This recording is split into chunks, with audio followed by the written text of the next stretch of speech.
আপনি যদি আপনার কোনো মূল্যবান ট্রেডমার্ক, যেমন ধরেন আপনার একটা সিল, একটা সাইন অথবা কোনো মার্কার ইউজ করেন এবং সেই মার্কার যদি অন্য কেউ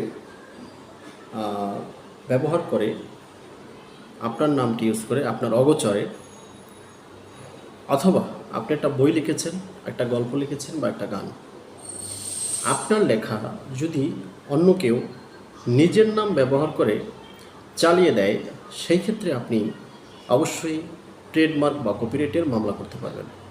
দণ্ডবিধির 478 ধারায় এই ট্রেডমার্ক বা কপিরাইটের মামলা করা যায়। 482 ধারা অনুযায়ী তার শাস্তি 1 বছর সশ্রম বা বিনাশ্রম কারাদণ্ড হতে পারে। ধন্যবাদ।